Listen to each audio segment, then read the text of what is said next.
Καλημέρα φίλοι του καναλιού του Στάθη. Ελπίζω να είστε όλοι καλά. Για όσους δεν με ξέρετε, είμαι ο Στάθης και μαγειρεύω στη φύση για σας. Τι κρατάω στα χέρια μου? Καλά μαντέψατε, ελίτσες. Και ακριβώς πίσω μου έχω ένα δέντρο ελιάς. Σήμερα θα φτιάξουμε μια συνταγή.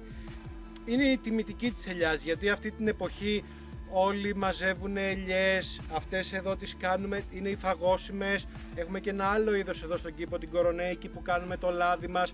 Είναι η εποχή της ελιάς και θέλω να την τιμήσω με ένα τηγανόψωμο. Ναι, καλά ακούσατε, τηγανόψωμο γεμιστό με ελιά και φέτα. Είναι απλά πεντανόστιμο, θα το κάνουμε και στα κάρβουνα. Δεν έχω να σας πω κάτι άλλο, ήδη μου τρέχουν τα σάλια. Μια σημείωση θέλω μόνο για αυτήν εδώ την ελιά.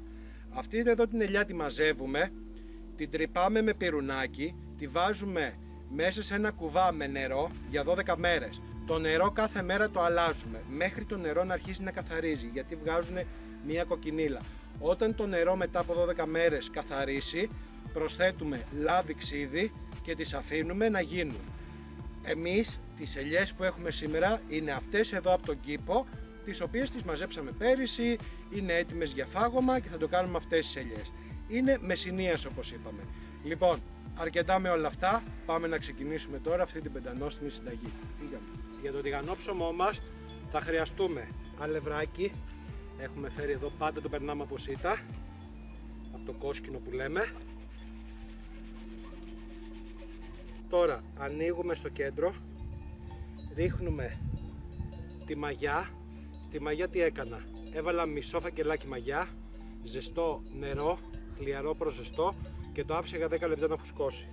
Το προσθέτουμε στο κέντρο και αλατάκι και το μαζεύουμε.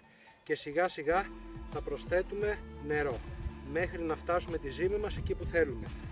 Τα υλικά, τις δοσολογίες δηλαδή, θα σας γράψω κάτω από το βίντεο. Προσθέτουμε σιγά σιγά νερό.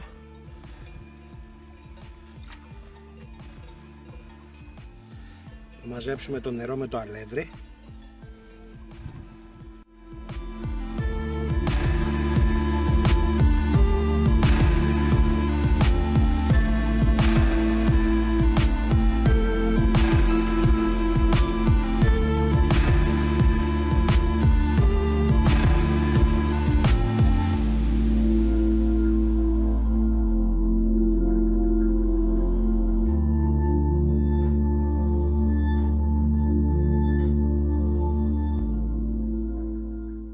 Και το αφήνουμε να ξεκουραστεί για μία ώρα. Αυτή είναι η ελίτσα μας. Τι κάνουμε? Την κόβουμε και τη γυρίζουμε. Το μαχαίρι σταθερό. Και όταν τη γυρίζουμε, μετά πιέζουμε και αφαιρούμε σιγά σιγά τα φιλετάκια. Ορίστε. Αφαιρούμε το κουκουτσάκι, την κόβουμε.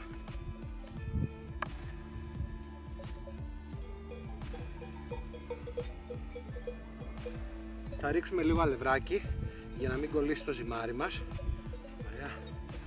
Το πετάτε έτσι για να πάει παντού. Και έχουμε εδώ το ζυμάρι μας. Αυτό εδώ το ταψί θα ψήσουμε την πίτα μας. Εμείς το μεταφέραμε εδώ πέρα. Ήθελα να σας δείξω πόσο πολύ άπλωσε. Δεν χώραγε πλέον στο προηγούμενο ταψί. Το κάνουμε μία τούμπα. Ξεκόλλησε. Πάρα πολύ ωραία. Και τώρα έχουμε εδώ πέρα και ένα πλάστη της γιαγιάς μου. Απλά ανοίγουμε, το ανοίγουμε όσο μπορούμε. Μπορείτε να το ανοίξετε και με τα χέρια. Είναι πάρα πολύ εύκολο. Έχει ξεκουραστεί καλά το ζυμάρι μας. Φανταστικό. Φανταστικό.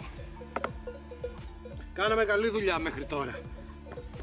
Σήμερα είχαμε πολλές προκλήσεις, είχαμε πάρα πολύ αέρα. Μία ήλιο, μία συννεφιά, κάποια στιγμή ψυχάλισε κιόλας. Ήταν δύσκολο βίντεο. Τώρα τι θα κάνουμε? Θα κόψουμε το ζυμάρι μας στη μέση. Να φτιάξουμε δύο κουλούρες. Απλώστε το να πάει παντού, λαδάκι μέσα. Μια γραμμή ελίτσες. Εδώ. Εδώ, τη σπάτε με το χέρι.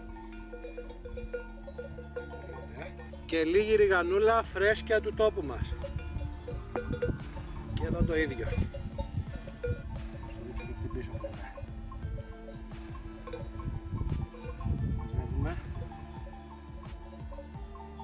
Ακούτε και τα προβατάκια.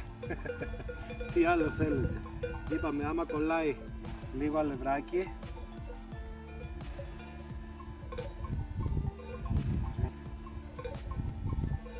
Και τώρα κάνουμε κουλούρα. Εκεί που γίνεται η ένωση τη τρίβεται λίγο για να πιάσει. Και οι κουλούρες μας είναι έτοιμες. Πάμε να τις μαγειρέψουμε. Και τώρα θα τις βάλουμε στα κάρβουνα να μαγειρευτούν.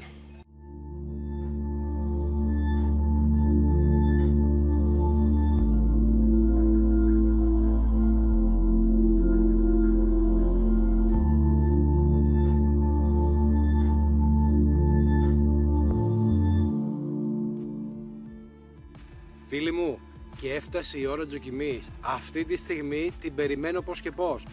Βλέπετε, ο καιρός δεν μας βοηθάει και πρέπει όλα να γίνουν αστραπιαία για να βγάλουμε το βίντεο. Ελπίζω να σας άνοιξε την όρεξη με την κουλούρα. Θα σας γράψω ακριβώς από κάτω τη διαδικασία που θα κάνετε αυτή ακριβώς την κουλούρα σπίτι σας. Δεν χρειάζεται να είναι στη φύση, θα σας πω ακριβώς τι γίνεται. Όπως ακούτε, έχει κάνει μια πάρα πολύ ωραία κρούστα, γιατί στο ταψί μας και τηγανίστηκε στην αρχή και μετά ψήθηκε και έχει γίνει πεντανόστιμη. Θέλω να τη δοκιμάσω γιατί δεν μπορώ. Έχω φάει όλη μέρα εδώ πέρα και θέλω να φάω λίγο, να δω τι γίνεται. Θα πάρουμε, να πάρω αυτό εδώ το κομματάκι που φαίνονται.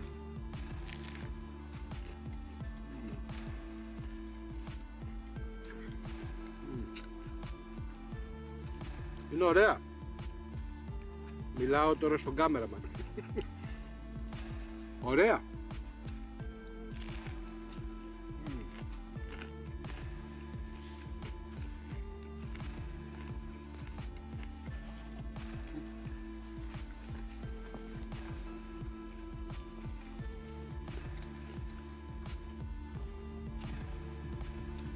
Δεν τρώω μόνο εγώ, ταΐζουμε και το συνεργείο γιατί όλοι μαζί το δουλεύουμε αυτό εδώ πέρα.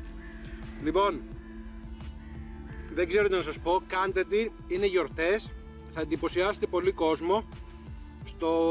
Στο ρεβεγιόν σας θα είναι, πιστεύω, το highlight να φτιάξετε αυτό εδώ το ψωμί. Κουλούρα ουσιαστικά, δεν είναι ψωμί. Αυτά από μας. Σε ευχαριστώ για ακόμα μια φορά που ήσασταν εδώ.